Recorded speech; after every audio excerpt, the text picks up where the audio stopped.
చంద్రబాబు నాయుడు గారి హయాంలో రేట్లు ఎంత అని ఒకసారి గమనించండి. ₹4.43 కొన్నాం. మేము కొనలేదని చెప్పలేదా?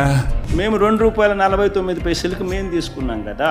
ఆయన తీసుకున్న రేటు ₹4.84. ₹4.84 మైనస్ ₹2.49 అంటే ₹2.35 అదనంగా కట్టాలి కదా. ఇంటూ 9,000 మిలియన్ యూనిట్లు కదా, అంటే 2,000 కోట్లు సంవత్సరానికి కదా. 25 ఏళ్ళు అంటే 50,000 కోట్లు రాష్ట్ర ప్రభుత్వం 25 ఏళ్లలో అదనంగా కట్టాల్సిందే కదా. కొన్ని సోలారు 2,500 మెగావాట్లు సోలార్ ఆయన తీసుకున్న కెపాసిటీ. ఆయన తీసుకున్న యావరేజ్ రేట్ ₹5.90. మేము ఒప్పందం చేసుకునేది ₹2.49 అంటే ₹3.41 ఆయన అదనపుగా ఆయన పీపీఎల వల్ల అదనంగా రాష్ట్ర ప్రభుత్వం కట్టాలి కదా. ₹3.41 ఇంటూ 4,200 మిలియన్ యూనిట్లు అంటే 1,500 కోట్లు సంవత్సరానికి ఎక్స్ట్రా బర్డన్. సో 1,500 ఇంటూ 25 ఏళ్ళు అంటే 37,500 కోట్లు ఎక్స్ట్రా బర్డనే కదా. సో ఆయన హయాంలో ఆయన చేసుకున్న ఉట్టి ఈ సోలారు